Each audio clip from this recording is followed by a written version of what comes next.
नागपुरात छत्रपती शिवाजी महाराजांच्या जयंती उत्सव मोठा उत्साहात साजरा होत आहे। नागपुरातील महाल परिसरात खरं तर हे सध्याचं चित्र आहे। आपण बघू शकतो कशा पद्धतीनं महालातील जे आहे छत्रपती शिवाजी महाराजांच्या पुतळ्याला सकाळीच दुग्धाभिषेक झालेला आहे आणि त्यानंतर माल्यार्पण करून जो आहे ढोल ताशा पथकांनी वेगळ्या पद्धतीने जो आहे आपली जयंती साजरी करण्याचा प्रयत्न केला। मोठ्या संख्येने खरं तर तरुणाई या ठिकाणी उतरलेली आहे। प्रत्येक जण आजचा दिवस जो आहे जयंती दिवस राजाचा दिवस आहे आणि त्याच्या जयंतीचा दिवस साजरा करण्यासाठी जे आहे मोठ्या संख्येने जे आहे जे खरं तर शिवप्रेमी इथे उतरलेले आहे। अनेक कुटुंब सुद्धा इथे आलेले आहे आणि कशा पद्धतीने जे आहे आपली मराठी मोडी जी वेशभूषा आहे ती जी आहे त्यांनी स्वीकारलेली आहे, ती परिधान केलेली आहे। छोटेसे शिवाजी महाराज सुद्धा आपल्याला पाहायला मिळते, हातात तलवार घेऊन खरं तर ते आहे। सुरुवात आपण त्यांच्यापासूनच करू। काय सांगाल, काय भावना आहे आजच्या दिवशीच्या आणि शिवाजी महाराजांची वेशभूषा धारण केली आहे? सर्वप्रथम सगळ्यांना जय जिजाऊ जय शिवराय आणि संपूर्ण हिंदुस्थान आणि संपूर्ण महाराष्ट्राला सुद्धा शिवजयंतीच्या खूप खूप शिवमय शुभेच्छा। आज महाराजांचा जन्मदिवस म्हणजे फक्त एक जन्मदिवसच नाही तर एक संपूर्ण महाराष्ट्रासाठी एक उत्साह आणि आनंदाचा क्षण आहे।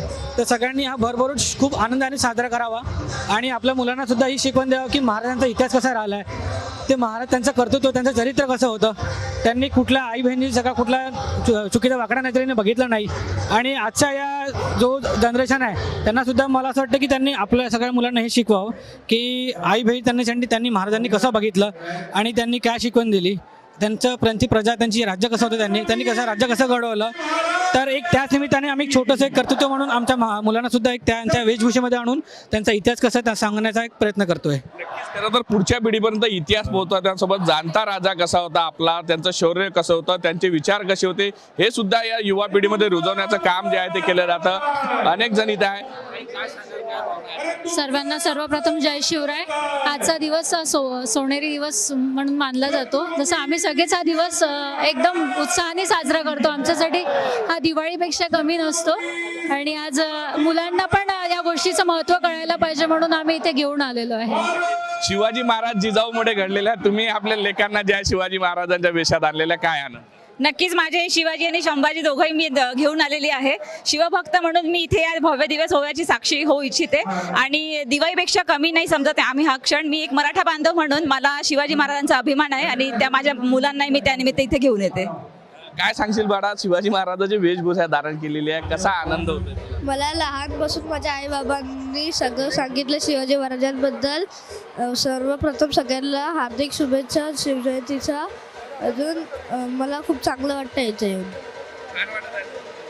नक्कीच एक वेगळा आनंद यांच्या चेहऱ्यावर सुद्धा पाहायला मिळतो आणि मराठी दिवस कशा पद्धतीने एक प्रकारे संस्कृती काय आहे, विचार काय आहे, सगळं रुजवण्याचं काम जे आहे ते जिजामातेनं शिवाजी महाराजांचं केलं। तीच प्रेरणा घेऊन खरं तर या जिजामाता स्वरूपात शिवाजी महाराज आपले घडावे, आपल्या घरी सुद्धा घडावे अशा पद्धतीची भावना घेऊन जे सगळे इथं झालेले आहे। पालक सुद्धा आपण त्यांच्याकडून जाणून घेऊ, काय सांगाल?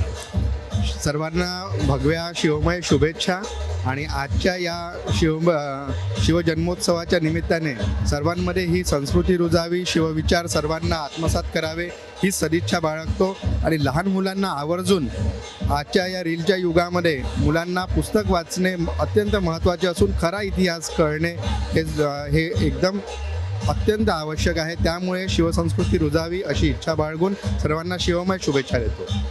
विचार मुलांपर्यंत पोहोचले पाहिजे, पुस्तकाच्या माध्यमातून का होणार, कार्यक्रम जयंतीच्या माध्यमातून का होणार, हा सगळा एक प्रकारचा जो आहे प्रयत्न जो आहे तो कुटुंबाकडून केला जातोय आणि याचाच आनंद जो आहे तो पाहायला मिळतो आहे।